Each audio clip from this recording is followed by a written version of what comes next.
Hello everyone, कशा आहात तुम्ही सगळे? तर हा मी इथे रिकॅप दाखवते आहे शॉपिंग व्लॉग 1चा.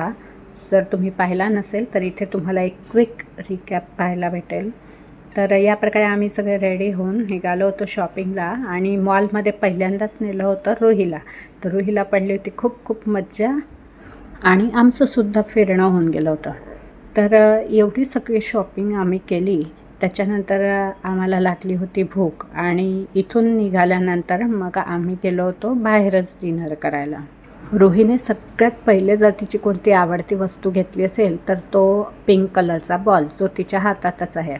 तर तो बॉल तिला इतका आवडला की तिने मॉलमध्ये तो बॉल सोडलाच नाही आणि मग तो आम्ही परचेस करून घेतला.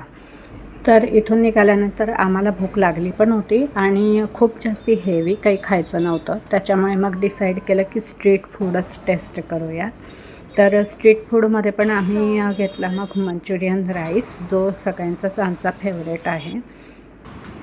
हजबंड खातात डाएट फूड, तर त्यांच्या डाएटमध्ये काही मंचुरियन राईस येत नाही. त्याच्यामुळे मग ते रुहीला सांभाळत होते. आणि सोया राईस असेल तर सोया राईस खातात ते, कारण सोया हेल्दी असतं. घरी मी बनवते सोया पुलाव, पण इथे बाहेर त्यांनी फक्त 1 ते 2 स्पूनच टेस्ट केलं. बाकी सगळा मंचुरियन राईस आम्हीच खाल्ला.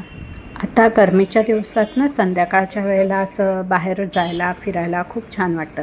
आणि रात्रीच्या वेळेला असं जर बाहेर खाऊन यायचं असेल तर खूप छान वाटतं. खूप थंड वातावरण होऊन जातं रात्रीच्या वेळेला.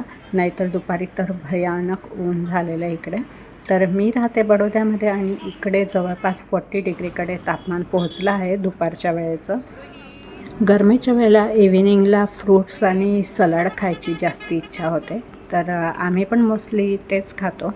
पण आता इथे बाहेर आलो आहोत म्हणून हा राईस खातो आहे.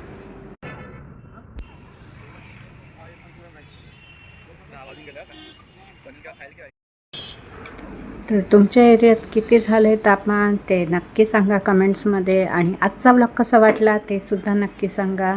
भेटूया मग पुढच्या व्लॉगमध्ये. तोपर्यंत बाय बाय.